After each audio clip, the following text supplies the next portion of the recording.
Hello കൂട്ടുകാരെ, നാട്ടുകാരെ, വീട്ടുകാരെ, കുറേ കാലം കൊണ്ട് ഞാൻ വിചാരിക്കുന്നു ഒരു വീഡിയോ ഇടണം എന്ന്. നടക്കാറില്ല. ഒന്നാമത്തെ കാര്യം, ഞാൻ ഇപ്പോഴും വീഡിയോ ഇടാറുണ്ട്, ആരും കാണാറില്ല, അത് വേറെ കാര്യം. അതുകൊണ്ടാണ് ഞാൻ പിന്നെ വീഡിയോ ഇടുന്നത്, കാരണം ആരും കാണാനില്ലല്ലോ. പിന്നെ ഇപ്പോൾ എന്തിനാണ് വീഡിയോ ഇട്ടതെന്ന് വെച്ചാൽ, വെറുതെ ഇരുന്നപ്പോൾ ഞാൻ വിചാരിക്കുമായിരുന്നു, നമ്മുടെ ലൈഫ് എത്ര പെട്ടെന്നാണ് മാറുന്നത്. ഓരോ വർഷവും ഇങ്ങനെ കൂടിക്കൂടി വരുന്നു, ഓരോ വയസ്സും കൂടിക്കൂടി വരുന്നു. പ്രശ്നം ഇതൊന്നുമല്ല, ഓരോ വയസ്സ് കൂടുന്നതിനനുസരിച്ച് നമ്മുടെ മനസ്സും ശരീരം പാകപ്പെടുന്നുണ്ട്, അത് ഓട്ടോമാറ്റിക്കായിട്ട് പാകപ്പെട്ടുകൊണ്ടേ ഇരിക്കുന്നുണ്ട്. പക്ഷെ നമ്മുടെ മനസ്സ് ഇപ്പോഴും ആ 16 വയസ്സിൽ നിൽക്കുന്നതേ ഉള്ളൂ. എനിക്ക് മാത്രമാണോ ആ ഒരു ചിന്താഗതി എന്ന് എനിക്കറിയത്തില്ല. ഇതുപോലെ ഉള്ള എത്ര ആൾക്കാരുണ്ട് ഈ ഭൂമിയിലൊന്നൊന്ന് പറയണം കേട്ടോ. ആകെ എൻ്റെ വീഡിയോ കാണുന്ന 50 പേരായിരിക്കും. 50 പേരിൽ എത്ര പേര് ഇത് എക്സ്പീരിയൻസ് ചെയ്യുന്നുണ്ടെന്ന് പറഞ്ഞാൽ മതി. ബാക്കിയുള്ളവരുടെ കാര്യം അവർ നോക്കിക്കോളും. പിന്നെ ഓരോ ദിവസവും ഇങ്ങനെ നമ്മൾ ജീവിച്ചുകൊണ്ടേ ഇരിക്കുകയാണ്. ജീവിക്കുന്നത് നമുക്കറിയത്തില്ല. നമ്മളിങ്ങനെ ഓരോ ദിവസവും പൊയ്ക്കൊണ്ടിരിക്കുകയാണ്, നമ്മുടെ ഓരോ വയസ്സ് കൂടിക്കൊണ്ടിരിക്കുകയാണ്. പക്ഷേ അതിനനുസരിച്ച് നമ്മൾ മെൻ്റലി പ്രിപ്പയർഡ് ആവുന്നുണ്ടോ എന്നുള്ളതാണ് സത്യം. നമ്മൾ കുഞ്ഞായിരുന്ന സമയത്ത് പഠിത്തം, അതിൻ്റെ ടെൻഷൻ, അതിൻ്റെ പ്രഷർ, അത് കഴിഞ്ഞ് കല്യാണം കഴിക്കുന്നു, കുട്ടിയാവുന്നു. ഒരു കുട്ടിയിൽ നിന്ന് ഒരു കുട്ടിയുടെ അമ്മയിലേക്കുള്ള ദൂരം എന്ന് പറയുന്നത് ചെറുതല്ല. അത് ഗ്രാജുവലി സംഭവിക്കുന്നതാണെങ്കിൽ കൂടി അത് അക്സെപ്റ്റ് ചെയ്യാൻ വേണ്ടി നമുക്കൊരു സമയം വേണം. എൻ്റെ കാര്യത്തിൽ എനിക്ക് ആ ഒരു സമയം ഒട്ടും കിട്ടിയില്ല എന്നുള്ളത് മാത്രമല്ല, എൻ്റെ കുട്ടിയും ഞാനും ഒരുമിച്ച് വളർന്നതുകൊണ്ട് തന്നെ എൻ്റെ 21ാമത്തെ വയസ്സിലാണ് എനിക്ക് മോള് ജനിക്കുന്നത്. അവൾ ജനിച്ച് ഈ പ്രായം വരെയും അവൾക്കിപ്പോൾ 9 വയസ്സായി. അതിനനുസരിച്ച് ഇവിടെ സൗണ്ട് ഉണ്ടാക്കിയപ്പോൾ ഞാൻ ചെറിയൊരു നുള്ളു കൊടുത്തത്. ഞാൻ വീണ്ടും സൗണ്ട് ഉണ്ടാക്കിക്കൊണ്ടിരിക്കുക. അത് വീഡിയോ എടുക്കുന്നതിൻ്റെ ഒരു ഇത് കാണിക്കാം, കാര്യമൊക്കെ. അതുപോലെ തന്നെ ഇപ്പോൾ ആ കുട്ടി വളർന്നു, അവൾ എന്നോടൊപ്പം വളർന്നത് വേണമെങ്കിൽ പറയാം. ഇപ്പോഴും നോക്കുകയാണെന്നുണ്ടെങ്കിൽ അവളുടെ അമ്മയാണ് ഞാനത് എനിക്ക് അക്സെപ്റ്റ് ചെയ്യാൻ പറ്റത്തില്ല, കാണുന്നവർക്ക് അക്സെപ്റ്റ് ചെയ്യാൻ പറ്റുന്നില്ല. പക്ഷെ ഞങ്ങൾ നല്ല ഫ്രണ്ട്സാണ്. നമ്മൾ ഒരു അമ്മ മോള് എന്നതിലുപരി നമ്മൾ നല്ല കൂട്ടാണ്. അവളുടെ എല്ലാ കാര്യവും എന്നോട് ഷെയർ ചെയ്യാറുണ്ട്, എൻ്റെ എല്ലാ കാര്യവും അവളോട് ഷെയർ ചെയ്യാറുണ്ട്. ഒരു കണക്കിന് പറഞ്ഞാൽ മാറ്റങ്ങൾ അനിവാര്യമാണ് ജീവിതത്തിൽ. അത് അക്സെപ്റ്റ് ചെയ്തേ പറ്റത്തുള്ളൂ. നമ്മുടെ വയസ്സ് കൂടുന്നല്ലോ, നാളെ നമുക്ക് 60 വയസ്സാവുമല്ലോ എന്ന് ചിന്തിച്ച് നമ്മൾ വിഷമിച്ചിരിക്കുന്ന ഒരുപാട് പേരെ ഞാൻ കണ്ടിട്ടുണ്ട്. എൻ്റെ മുന്നിൽ തന്നെ ഉണ്ട് കുറേ ആൾക്കാരങ്ങനെ.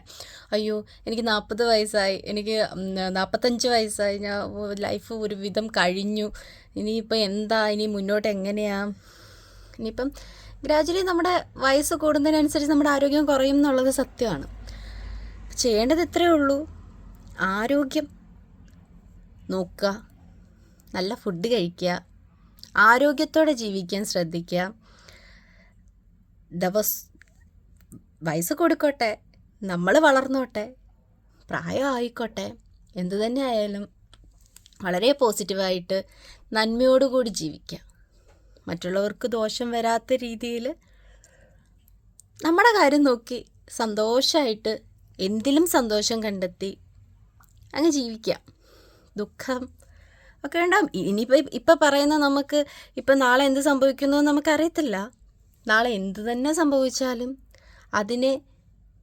അതിനെ ഫേസ് ചെയ്യാനുള്ളൊരു മെൻ്റൽ പ്രിപ്പറേഷൻ ഇപ്പോഴേ എടുത്തു തുടങ്ങുക. കാരണം നമുക്കറിയത്തില്ല. ഇപ്പം തന്നെ കണ്ടില്ലേ ആ ഹൈദരാബാദ് ഫ്ലൈറ്റ് ആക്സിഡൻറ്റ് നടന്നതും. അപ്പോൾ എത്രയോ പ്രതീക്ഷകളാണ് അവിടെ പോയത്, എത്ര പേരുടെ പ്രതീക്ഷകളായിരുന്നു അത്. അതിലുപരി ആ വീട്ടുകാരെങ്ങനെ ആ ഒരു സിറ്റുവേഷൻ ഫേസ് ചെയ്തു എന്ന് എനിക്കിപ്പോഴും അറിയത്തില്ല. നമുക്ക് പ്രിയപ്പെട്ട ഒരാളുടെ കൈ ചെറുതായിട്ടൊന്ന് മുറിഞ്ഞാൽ പോലും നമുക്ക് സഹിക്കാൻ പറ്റത്തില്ല. അപ്പോൾ അതൊക്കെയാണ് ലൈഫ്. ഇന്ന് എന്ത് സംഭവിക്കുന്നു, നാളെ എന്ത് സംഭവിക്കും എന്നതിനെക്കുറിച്ച് നമുക്ക് തന്നെ യാതൊരു ധാരണയില്ല. അപ്പോൾ ഞാൻ പറഞ്ഞു വരുന്നത് ഇത്രയേ ഉള്ളൂ, പ്രായം കൂടുന്നത് അക്സെപ്റ്റ് ചെയ്യാൻ പറ്റാത്ത കുറച്ച് ആൾക്കാരുണ്ട്. ഞാനിപ്പോഴും കൊച്ചുകുട്ടിയാണ്, എൻ്റെ മനസ്സ് വളരുന്നില്ല എന്ന് ചിന്തിക്കുന്ന കുറച്ച് ആൾക്കാർ, അവർക്ക് വേണ്ടിയിട്ടാണ് ഞാൻ ഈ വീഡിയോ ഇടുന്നത്. പ്രായം കൂടും, നാളെ ആവും. നമ്മൾ ജീവനോടിരിക്കുന്ന കാലത്തോളം നമ്മളത് ഫേസ് ചെയ്തേ പറ്റത്തുള്ളൂ. ഇതിൻ്റെ ഇടയ്ക്ക് പല പ്രശ്നങ്ങൾ വരാം. നമ്മുടെ സന്തോഷം കെടുത്തുന്ന പ്രശ്നങ്ങളുണ്ടാക്കാം, സന്തോഷം കൂട്ടുന്ന പ്രശ്നങ്ങളുണ്ടാകാം. പക്ഷെ എന്ത് തന്നെ ആയാലും അതിനെ വളരെ പോസിറ്റീവായിട്ട്. പിന്നെ ഒരു കാര്യം, ആത്മഹത്യ ചെയ്യാണ്ടിരിക്കുക. ഇനി എന്ത് തലകുത്തി നിൽക്കുന്ന പ്രശ്നമായാലും ഈ കൊച്ചു പിള്ളേരൊക്കെ കയറി ആത്മഹത്യ ചെയ്യുന്നത് ഞാൻ കണ്ടിട്ടുണ്ട്. അവരുടെ ആ പ്രായത്തിൽ എനിക്കും അതൊക്കെ തോന്നിയിട്ടുണ്ട്. പഠിക്കാൻ വയ്യ, നാളെ ഇനി ടെസ്റ്റ് പേപ്പറുണ്ട്, ജീവിച്ചിരുന്നായ ടെസ്റ്റ് പേപ്പർ എഴുതേണ്ടി വരും, തോറ്റും പോവും എന്ന് ചിന്തിച്ചിരുന്നൊരു കാലം എനിക്കുണ്ടായിരുന്നു. ഇനി ജോലി കിട്ടാതിരുന്ന കാലത്തും ഞാൻ ഇതേ ചിന്തിച്ചു. ഓരോ പ്രായത്തിലും നമ്മൾ ഇതുപോലൊക്കെ ചിന്തിക്കും. പക്ഷെ ഓരോ പ്രായത്തിലും നമ്മൾ ആത്മഹത്യ ചെയ്യാതെ ജീവിച്ച് വന്നതുകൊണ്ടാണ് നമ്മുടെ ലൈഫിൽ എല്ലാം നമുക്ക് എക്സ്പീരിയൻസ് ചെയ്യാൻ പറ്റുന്നത്. ഈ ആത്മഹത്യ ചെയ്യാൻ പോകുന്ന ആൾക്കാരും ഇത് തന്നെ ചിന്തിച്ചാൽ മതി. ഇന്നത്തെ ദിവസം കഴിഞ്ഞ് നാളെ നേരം വെളുക്കും, ഈ ഒരു പ്രശ്നവും അങ്ങ് കഴിയും. ഇത് നമ്മൾ എങ്ങനെയെങ്കിലുമൊക്കെ ഫേസ് ചെയ്യും. ഫേസ് ചെയ്യാതിരിക്കത്തൊന്നും ഇല്ല. നമ്മൾ ഫേസ് ചെയ്തുകൊണ്ട് തന്നെ മുന്നോട്ട് പൊയ്ക്കൊണ്ടേയിരിക്കും. അപ്പോൾ ഞാൻ പറഞ്ഞത് ഇത്രയേ ഉള്ളൂ.